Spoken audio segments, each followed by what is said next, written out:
Hey, everybody, it's me, Chris Ryan. I'm the co-host of The Watch. And I'm also a huge football fan. And I don't mean the NFL. I mean world football, the football we play outside of the States. Soccer, and I wanted to tell you about one of my favorite shows on our network, Ringer FC. It's actually two shows. It's Stadio with Ryan Hunn and Musa Okwonga. And that goes on Mondays and Thursdays, and they wrap up all the major European leagues, the women's game, Champions League, internationals, all the news, all the observations, all the hilarious analogies to the Marvel Cinematic Universe. You can find it on Stadio. Then there's Wrighty's House, which is hosted by the Arsenal legend, Ian Wright, and he has special guests. He takes a historical look at some of what's happening today, and he also has got incredible insight into what goes on in the Premier League and off the field with players. Ringer FC is your home for all things soccer on the Ringer, and this week they covered the Champions League. Champions League was back in session. You can find Ringer FC every Monday, Wednesday, and Thursday on Spotify or wherever you get your podcasts. This episode is brought to you by Anytime Fitness. We may talk a whole lot about sports, but when it comes to keeping fit ourselves, there's definitely room for improvement. I hit this point early July. I was just like, I am not in good enough shape. I started trying to walk at least 15,000 steps a day or hiking or just anything to keep my legs moving. Now it's the end of 2023. I feel great.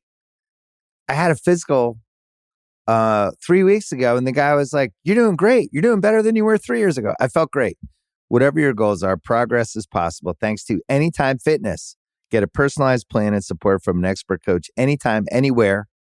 Visit anytimefitness.com to try Anytime Fitness for free. Start to train for your life. Terms, conditions, and restrictions apply.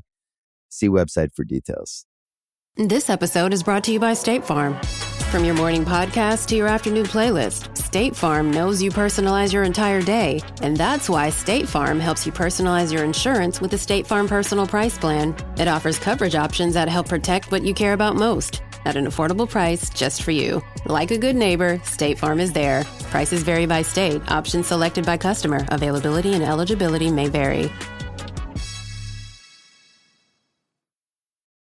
I need support staff to clear the room. Stand up and walk now. Hello and welcome to The Watch. My name is Chris Ryan. I am an editor for TheRinger.com, and joining me on the other line, the little man who started that big war, it's Andy Greenwald! I'm sorry, I know Kaya doesn't like it when I eat on mic, but I'm just finishing up this delicious platter of snake linguine. Andy in the house, big things, big things! Succession, second episode of season 2. It's called Mass in Time of War. Man, shoot or shoot, Andy. And Kenny is a shooter. You know what I mean? Kenny went for it. Again, yes. So I think we should do what we did last week. Thank you to everybody for listening. We're going to be discussing exclusively this episode of Succession today, so I would watch that before you listen. And just some general thoughts, and then we can get into the nitty-gritty, the plot breakdown. I wanted to say that this was probably among my favorite episodes of Succession. Really? But I thought it was remarkable. I thought it was another put this on Jeremy Strong's awards reel, it was like basically watching a great stage play, watching Culkin and Snook and Strong and Ruck like in the room together. I would like, as a personal request, to just now kind of like do the rest of the season. Like whatever, bring the new characters in, have some challenges, have some side plots or whatever's going to happen. I'm sure Kendall's coup, his move against his father will be the driving thrust of the season. But we have now done basically 3 straight episodes of people walking from one side of the room to the other side of the room to the other side of the room, trying to decide whether they're going to follow Logan or Kendall. And it's really awesome. It's really awesome. But this is as good as it can get. You know what I mean? I really agree with you. I think let's start here. Without question, I think everyone listening can agree that of all the episodes of Succession thus far, all 22, this is by far the most COVID compliant. You know, last week... Interesting point. Last week when Kendall was like, I need a clean jar, I'm like, episode 302, baby. This jar doesn't even have fingerprints on it. Like, other than Peter Riegert and James Cromwell, which may have been filmed at a different time, this was Like interior the 1970s? living room. Yeah. Interior living room. I kid, although I do wonder, honestly, that because of the production constraints put on this show and every show in the last year, if there was some thinking in that. I am in no way suggesting that Jesse Armstrong made adjustments to his grand plan to surface the viral realities of the moment. I don't think he was forced to. I think that they worked through it with the guidance of incredibly dedicated professionals who've come off the sidelines to know how to do this stuff, and they got it done. But when shooting in COVID, there have been multiple cases, and I've heard this both professionally and anecdotally, of like, if something goes down, we need to have other scenes and episodes that we can pull up so we don't lose too many days. And this episode was so contained. Yeah. It did occur to me that maybe that was part of the reason for its construction. That said, let's talk about it in and of itself as a piece. And I think that instead of calling it COVID compliant, let's call it what it was, as you did, which is theatrical. Yeah. This was... honestly, this was the episode that I would, and I think this is actually going to be a hugely important episode for the series going forward. As the show has returned, with it has returned some of the whispers that have plagued the show from the beginning. Whispers that I actually probably expressed when the first two episodes premiered, and then I, eventually walked back. This is your version of many people are saying. No, but I've seen this, and I think you've seen and heard it too, where there is a type of television fan who is like, I don't understand why I should watch Succession. Everyone is evil and sucks. Yeah. Anyway, I have to get back to my Sopranos rewatch. So, everyone has their contradictions as to what they term to be evil. I have to closely follow the American government. Yeah, exactly. So, but the idea that these people are somehow, cartoonish monsters that are not relatable on a human level, this episode is the antidote for that. What I thought was so brilliant about the episode was something that we could also, I think it's fair game for some light criticism, which is that it was, for a show that is generally up on the God level view of the titans of industry, this was absolutely some people with a box of donuts in a room or in a Sarajevo airport hotel. And what was striking about it, and I think brilliantly executed, and I'm going to keep coming back to this idea that I think this episode is important in terms of everything that's going to come, both this season and the series, is that we saw just on a human level what motivates these people and how deeply, deeply broken they are. And while so doing, I thought Jesse Armstrong, who wrote the script, also just did a really delicate and impressive job of making it clear how everyone is complicit in the economy of the moment and of the realities that we are all in. And that even powerful people can do the same thing that I do when I don't look too hard at the Thai food takeout container and just assume it's trash. Like, maybe you could scrape off the pad so you would recycle it, but maybe not. But it's not my fault that the world is going to burn. Am I ever really going to meet that dolphin? Exactly. Like that sort of like, well, what can I really do here? I'm just one butterfly and the beating of my wings won't do anything in Southeast Asia or whatever. That sort of thinking infects everyone. That's just a piece of being human. And so we get these beautiful set pieces that are about the fucked up family dynamic when everything is about optics and money, but it's also about Kendall being like, don't you want to be a good human and save yourself / me / planet Earth? It's a sliding scale, and it's so great, and it's so wonderfully executed in this episode and Kendall is the perfect avatar for it because Kendall is so full of shit. Yeah. But even someone full of shit can be right twice a day. Help me with that metaphor, but I think you know what I'm getting at. No, you're right. It's basically, I noticed when Kendall started talking about, when they're in his daughter's bedroom and he, first when he starts talking to Shiv outside of his daughter's bedroom and he's like, you tell yourself you're a good person, but you're not a good person. I don't remember that coming up in Succession before. I don't remember characters on Succession taking a step outside of themselves and in any other way but flippantly considering the impact of their behavior on the wider world or whether or not they themselves were good people. I think that I always just assumed they were like, we're so rich, we've actually elevated beyond that. You know what I mean? Like, we're beyond like Logan the other week or last season being like, well, no real people were hurt when you killed a guy. Right. So, one thing that you and I have always kind of noted about post Golden Age or anti-hero TV or this sort of wave of shows that we've had in the last 5 years is how often a character will say, I'm not a bad man, but I did bad things. Shout out to Low Winter Sun. Yeah, or Bloodline or any of these things where we are getting off on watching antiheroes or watching essentially villains, but the villains themselves need to sort of tip their cap to the audience that they're aware of their villainy or that they're trying to explain away their behavior. Succession was kind of unique. It was closer to Veep in this way that it was just like, well, of course these people are just degraded, mollusks on the bottom of the boat of society, enjoying the trip down to the bottom of the ocean. I'm gonna go too far afield with my naval metaphor there, but my point is that I had not heard that kind of self-reflection. And you're right. The reason the self-reflection works is because Kendall is only using the self-reflection to get what he wants. Which, honestly, same sometimes. I mean, I think that's this episode, and this is what I want to circle back to. Like, this was a deeply human episode of television where the characters understand, even in their like richly pampered animal hindbrains, what's right. They all understood what's right. That moment when they do the round robin of we knew, we didn't know, but we knew and you knew. It's every moment in life when we put real suits on top of our skin suits, we walk out into an ocean of denial, right? Yeah, like we all are making we are all making equations and that make sense for us in the moment. But what was so exquisite about this episode is everyone called each other on it. And at the end of it, everyone made their decision in terms of what they can live with. And what's true for the Roys is true for everyone. When people say all politics is local, it's like Kendall goes global with his fury at the end to get everyone to stay in the room. Like, yeah, you're going to screw me, but you're also screwing the solar system. And he goes as large as you can get.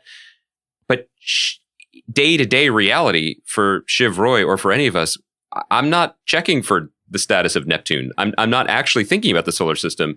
Like most people, she kind of just wants her dad to smile at her once. Right. Or give her a hug. And, yeah, right. And that's the currency of this. And I think that's also so artful that in a world where money is totally abstract, where money is just, like on the boat last season, can you just give me $100 million? Like that's not an unreasonable ask. Money doesn't matter. So what is the currency between these people? And like for anyone, it is some kind of human validation. They're just looking for it in all the wrong places.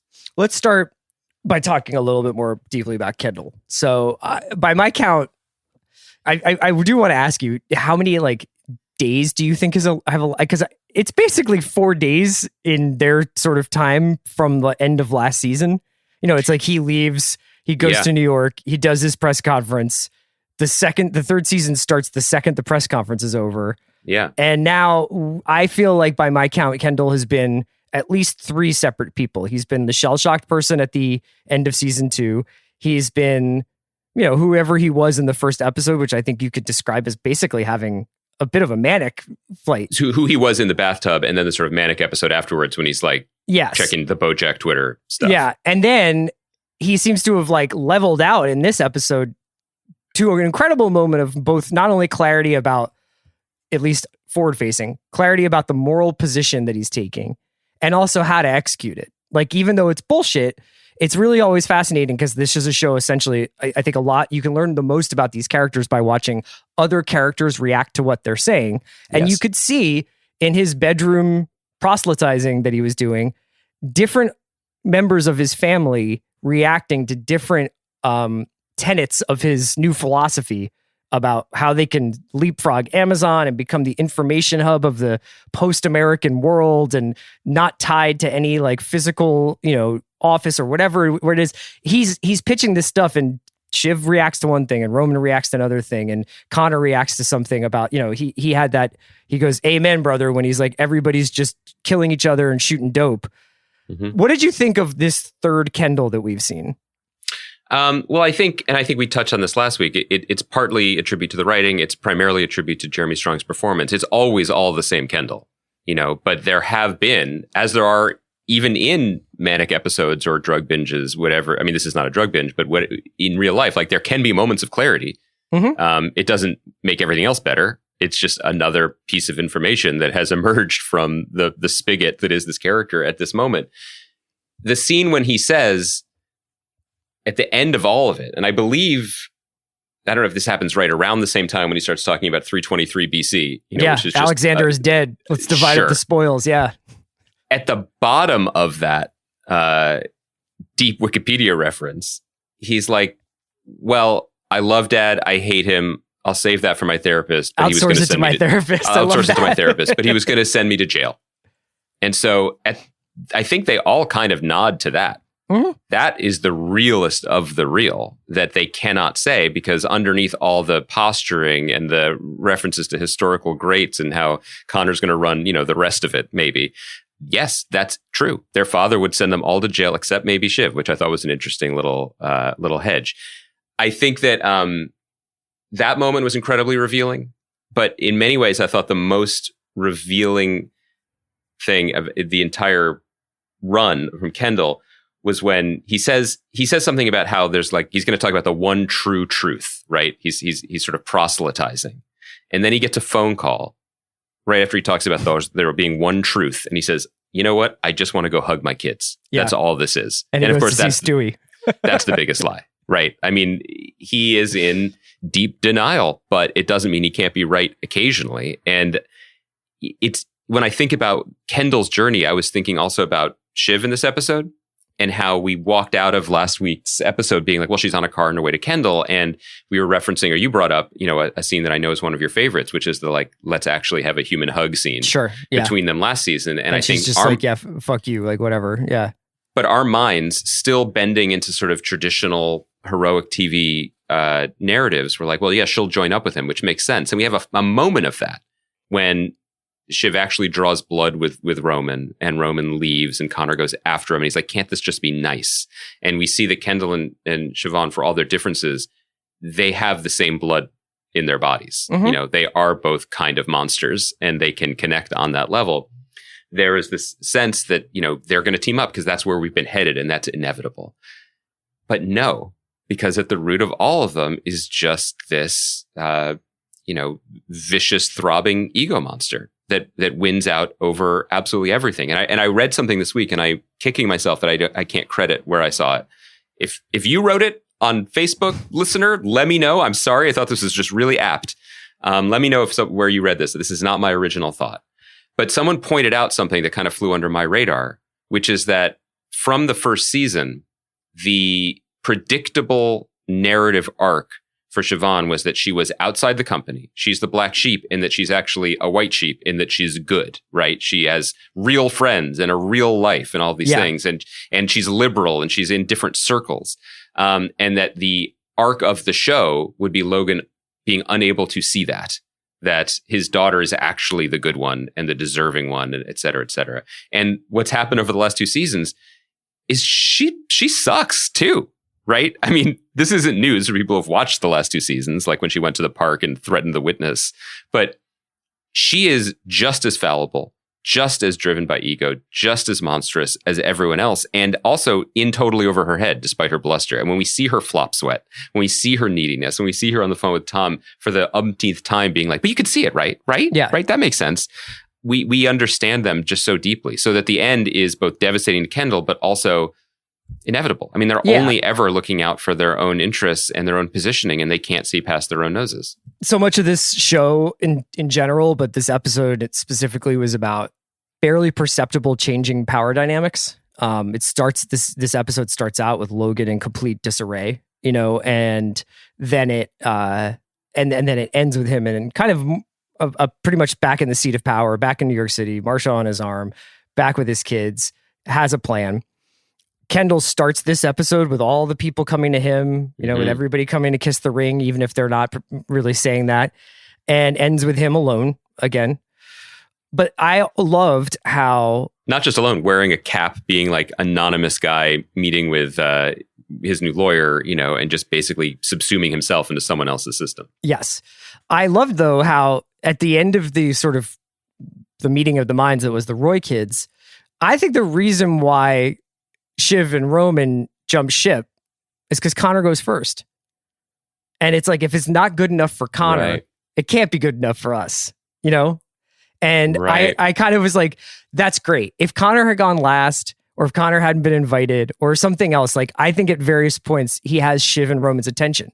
He has their vote, essentially. I mean, she makes a really compelling case where she's just like, if all of us go against him, then there's just really no way he can survive. But the fact that Connor, who can't concentrate on what's in front of him beyond the donut, is like, yeah, I don't want to do this. I don't want to kill dad. That's a bad look historically. Yeah, he's just like, that's what convinces. You wonder what would have happened if he had gone like second or third. But also, maybe they don't outsource enough to their therapists, but only Kendall wants to kill his father. You know, the rest of them want something much more immediate than that. Connor wants the $100 million to bail out his Broadway debts and everything else. Roman wants Jerry to succeed, and he wants his father to love him. He doesn't want to kill him. And Shiv just wants the power. She wants the job. And, you know, the whole stew is complicated by the fact that, like, Jerry, I think, as a character, is often a font of good advice, or at least a correct read on the situation. I mean, we'll see how complicated that gets in her new role as human skin suit shield for Siobhan. But when she's just like, yes, that would be terminal to Logan, but the family's not going to be there to pick up the pieces. I think that's all fairly accurate. But I guess I'm not surprised ultimately, because Kendall doesn't know how to communicate with his own siblings. I mean, none of them know how to communicate with each other than, you know, mockery and cruelty and et cetera, et cetera.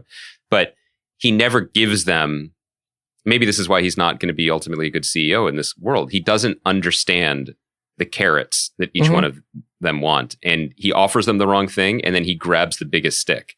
He offers them a chance to save the planet or control Asia Minor or something. Right. That's not what any of them actually want. They want many different things, and some of them are intangible, whether it's status or affection or legitimacy. And he's not even thinking with that because he's so caught up in his own psychological You could also turmoil. make the argument that the other two kids decided to be out when Kendall's immediate reaction to Connor rejecting him is like, get out of here, you're irrelevant. Yeah. I mean, he goes back to his they were like, I think they were also, yes, all of this.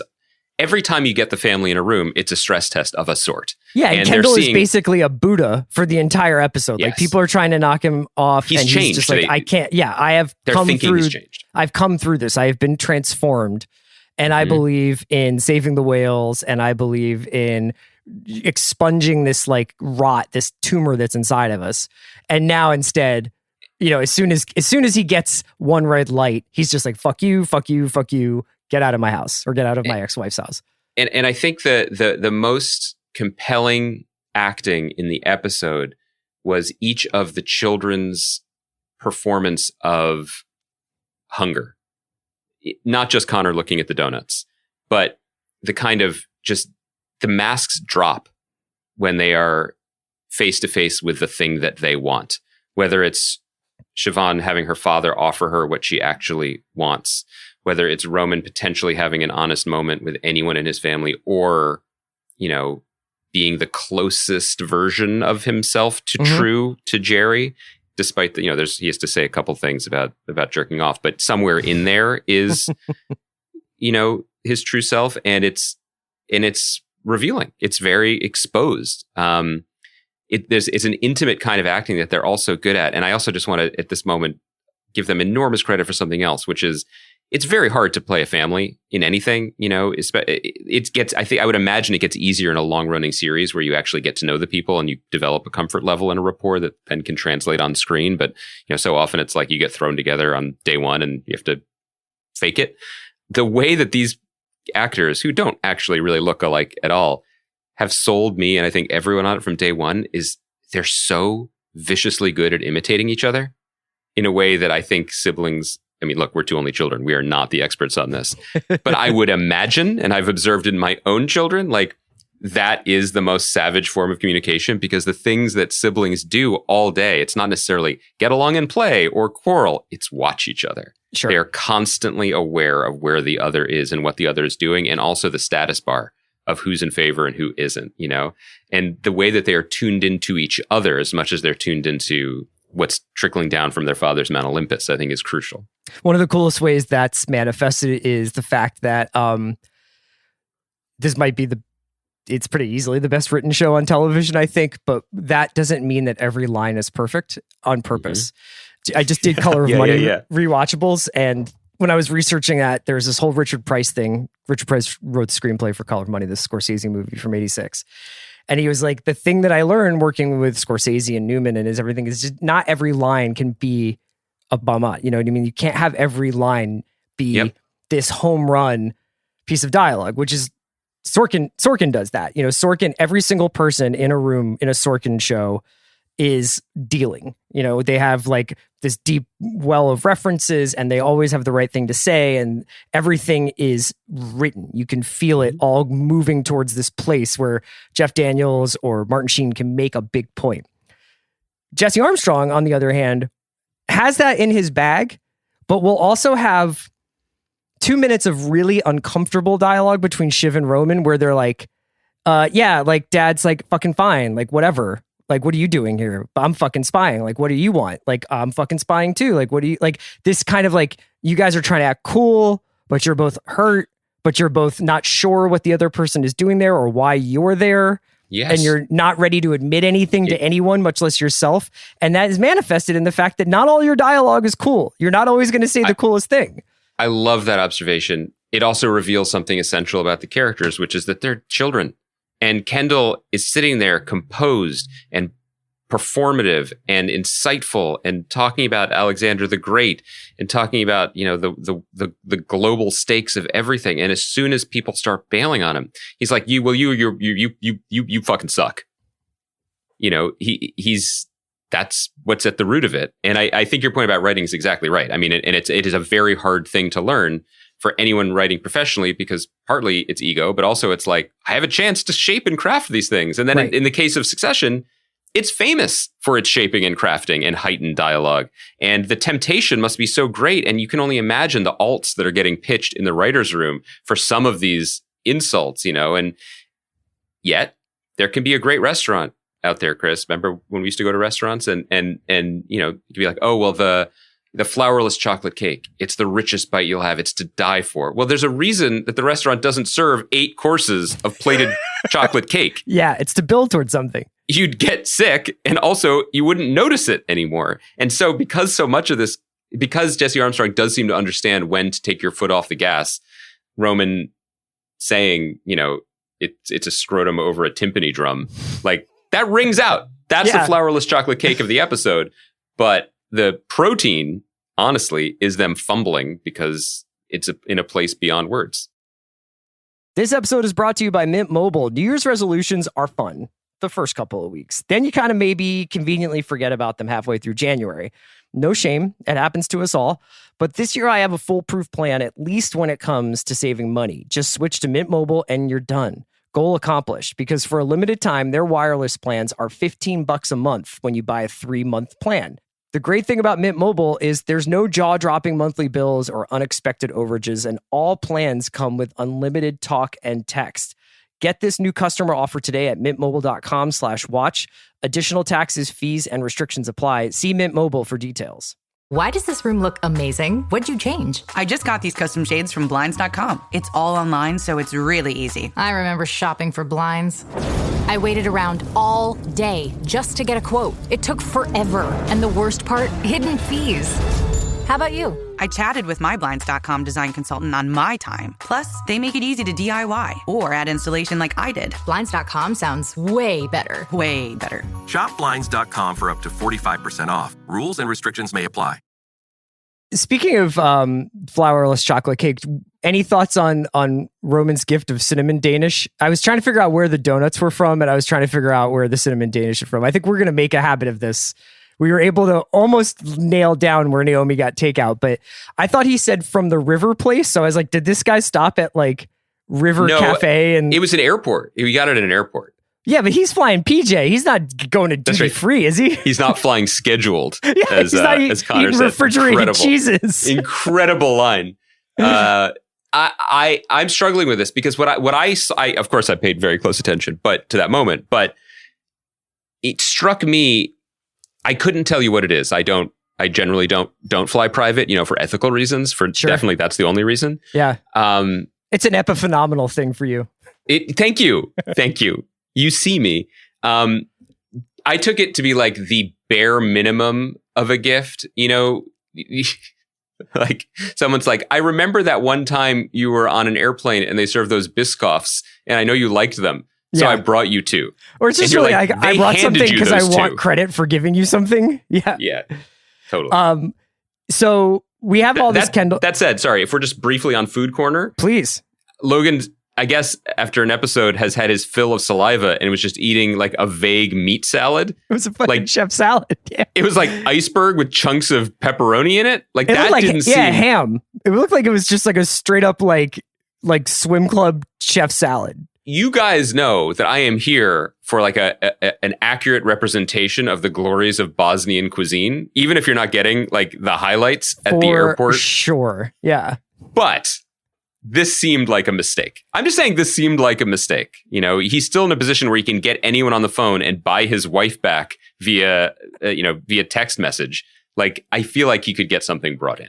Yeah. So we'll leave the Kendall group aside for a second and let's get on to Logan. So Logan is still in this fucking hotel room in the same way where it seems almost a little unbelievable how refreshed and quick-witted the kids are after 8, 12, 16, 24 hours awake, flying across the world. Multiple continents, yeah. Yeah. Logan definitely looks like a guy who has spent 4 days in a Bosnian hotel room and not having left and is worried about being extradited. He basically is like, I'm not going to like sneak out of this country. Anyway, what did you think of like basically the Logan on tilt to Logan in control by the end of it with the Marcia reemergence?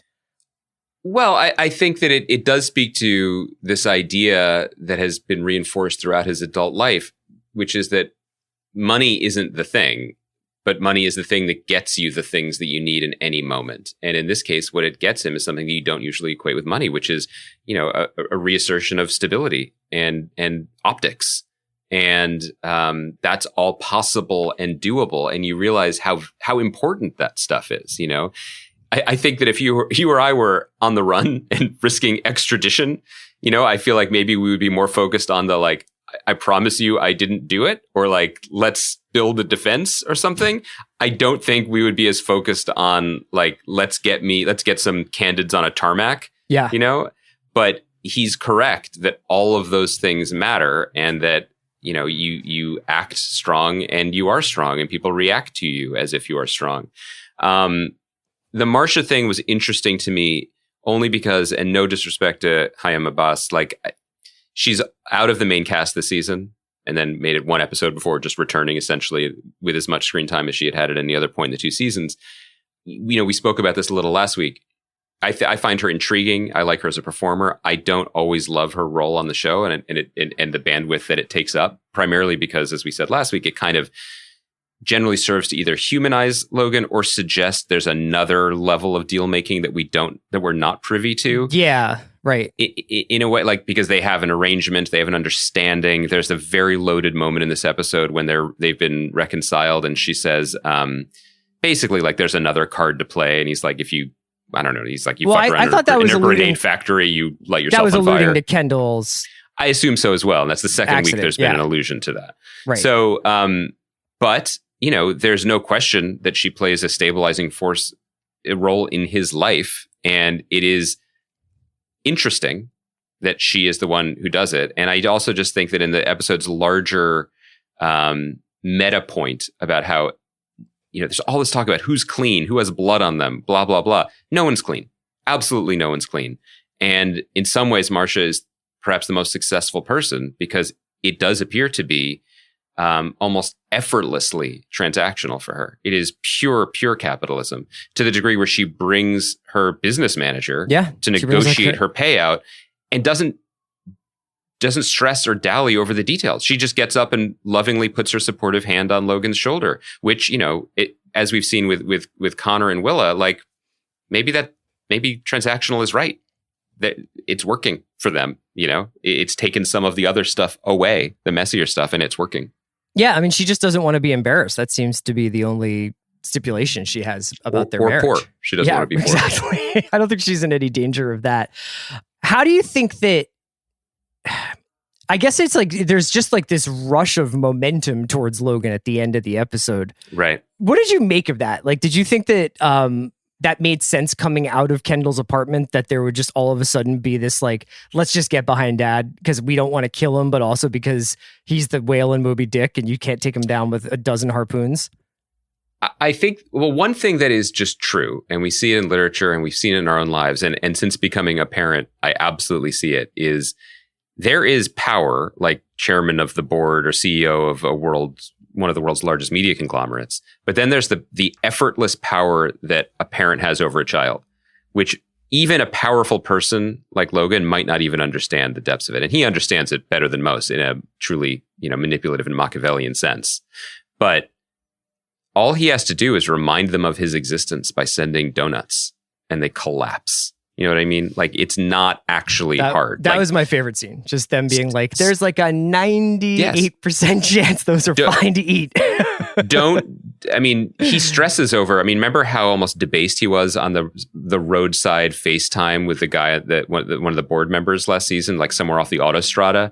Like, he is not infallible, but in this particular personal fiefdom, aka his family, like he is a god. And I think that there was an almost metaphysical transference of energy and power. It's like in Greek myths, it's like fucking Kronos eating all of his babies. Yeah. Like he gets bigger. He was just and like, I'm stronger. Watching you. You think you're having like some secret meeting. It's like, I'm in the room with you. And then when he finds out that, he says to Roman, is she solid?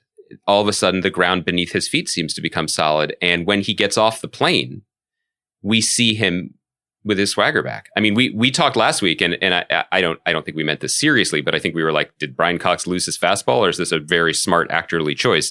It was an actorly choice, because now that he has the ground beneath his feet again and he gets off the plane, the way that he was swaggering through all of the extras and all of the other actors on the show, and the gravitas that he was bringing in that was a, speaking of, knowing when to overwrite or not write at all, I was essentially wordless. He opens the door to, the 19th Mercedes SUV he's been in the last 2 weeks, and Tom just gets the fuck out. Yeah. Yeah. There's a certain orchestration to that. Speaking of which, the idea that he needed a photo op, that he needed to spend X amount of dollars to get Marcia back in the fold, and that he needed all of his family to greet him at the private airport. It kind of goes in line with when I think it's in season, I can't remember if it's season 1 or 2, but when he's like, my big push is going to be to buy a bunch of local TV news stations. And Stewie's just like, oh, cool, TV. Like, they have one of those in my gym. And Logan's old school. Like, Logan is like photo ops, TV news, like getting people in their hearts and their minds and in their crotches. It's like, he is what Kendall thinks he's rebelling against, which is this idea that he's this dinosaur, a great white rolling off the stage. So in that sense, Kendall has a point, Yeah, and I think it's another really smart way that the show continues to be about the Trump era without mentioning him or talking about it, in that we have these two generational figureheads of the company. There's no one is saying that Kendall has as much power as Logan in the real world, but the TV screens or CNBC screens are all showing the footage of the two of them with their hands raised with like a jagged line between them as if they were.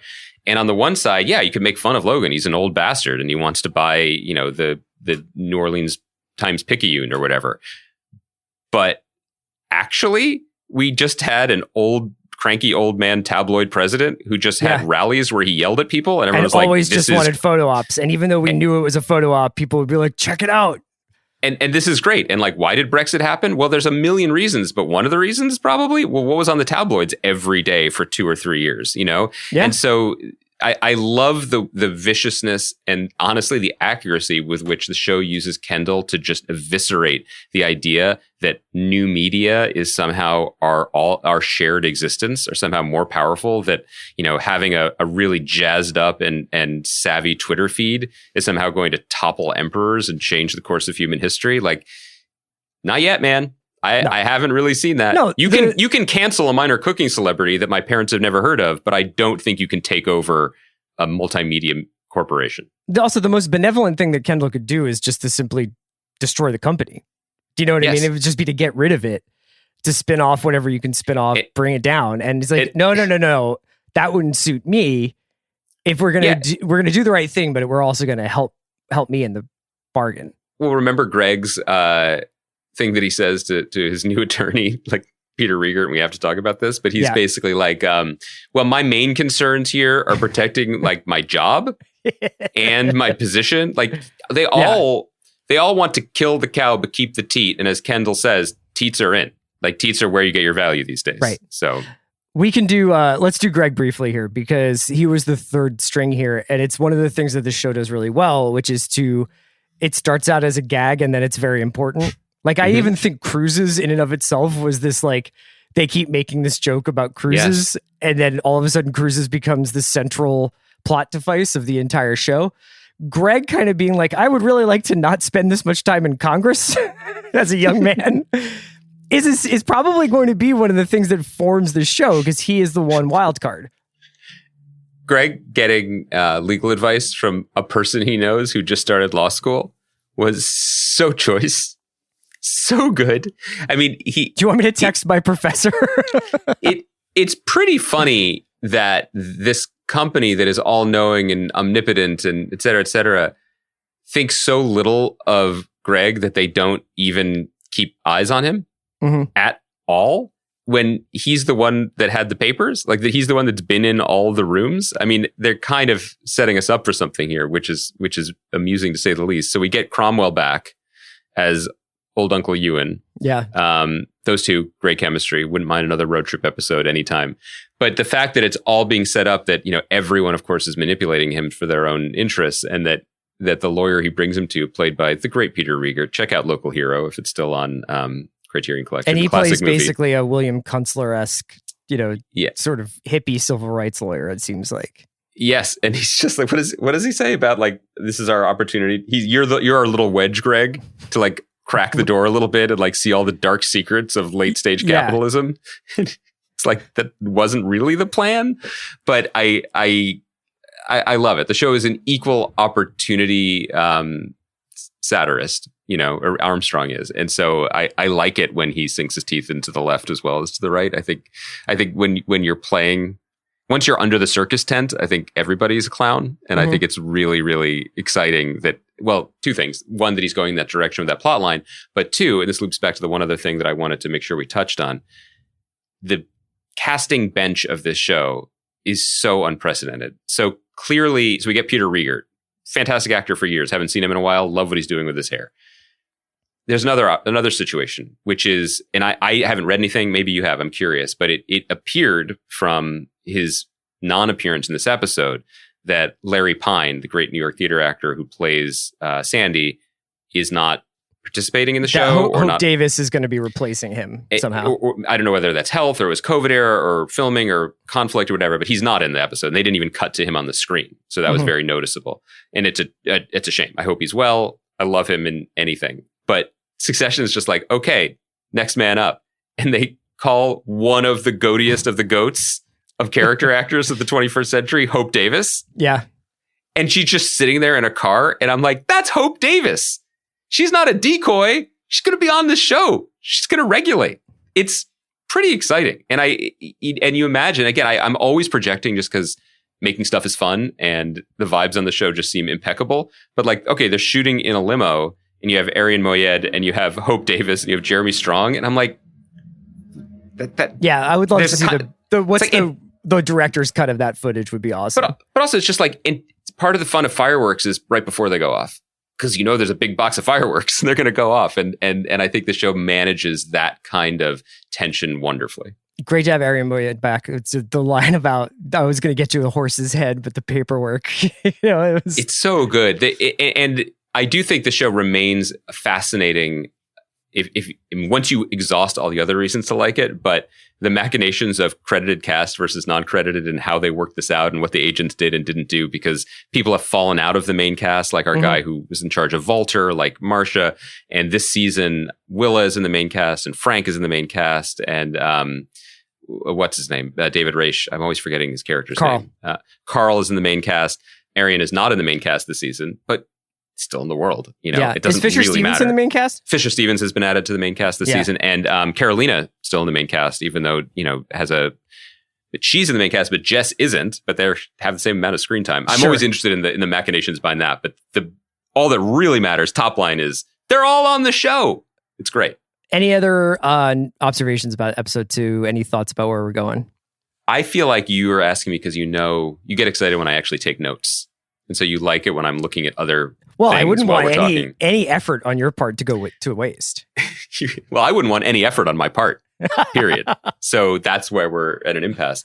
No, I will circle all the way back to something you said at the beginning. I didn't want to leave it hanging, which is there is a credible line of criticism for this episode, which is, as you put it, this is now the third straight episode where the principals have gathered in small places to audition themselves for the powerful position.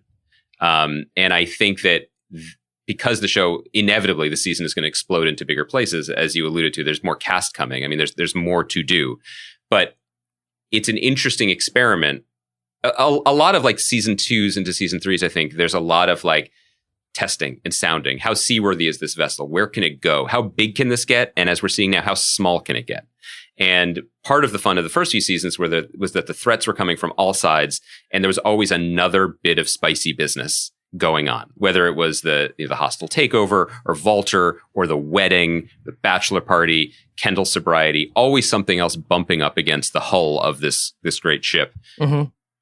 Ever since the yacht, and then certainly ever since Kendall's press conference, it is zeroed into just these people and what the fuck are they going to do in these 3 or 4 days. Yeah. And I think that it's been very rewarding, and it's done a lot of really good, just from a purely structural level, it's done a lot of really good character work that's going to serve the show well going forward. But I think we are ready to move past it, because what it's discovered by drilling this deep is that all these people are, ego monsters and super fucked up, incredibly indecisive, and flopping around like fish who have recently been pulled up on the dock. And we can't make a season of TV out of that. Something else has to come in to push them forward. The thing that, like, I think you mentioned at some point earlier in our conversation, this idea of like, we're trained by TV shows to expect certain things. And I think that's what I try to like untangle myself from when I'm watching Succession, is that because of the moment Shiv and Kendall have in Safe Haven in season 2, I am expecting at some point there to be some recognition of that experience.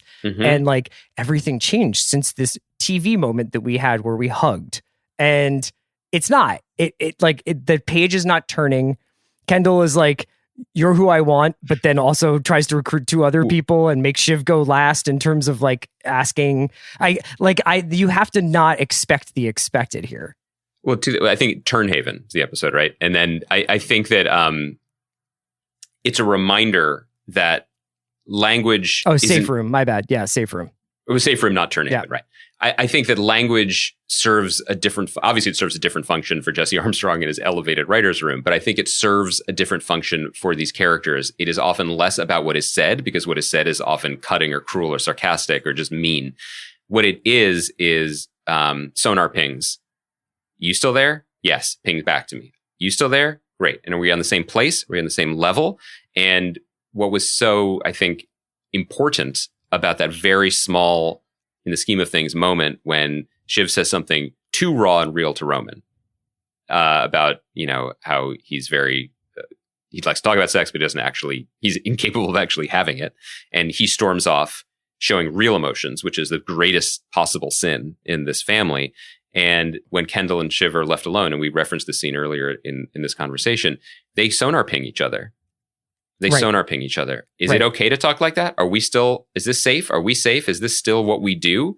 And Kendall, in that moment, endears himself more to Siobhan at any other point in the episode when he's talking about like breaking down the whatever patriarchy that has ruled our blah, blah, blah. He almost wins her over when he's like, yeah, he's probably jerking off into my ex-wife's underwear right now. That brings her in. That's saying, you're fine, I'm fine, we're the same level of fine. Yeah. And that's it's a beautiful piece of scene work and character exposition, but it is also very, very telling about who these people are, what their values are, and how, on some level, how hopeless it kind of is. I can't think of an image I'd rather end on. Than that one. Andy, we will be back on Thursday to do the regular watch programming, and we'll be back with you guys every Sunday night with Succession, at least for the next few weeks. Thank you so much for listening. Thanks to Kai McMullen for producing. And Greenwald, thanks for joining me. I'm just going to go hug my kids. It's all I'm going to do for the rest of today.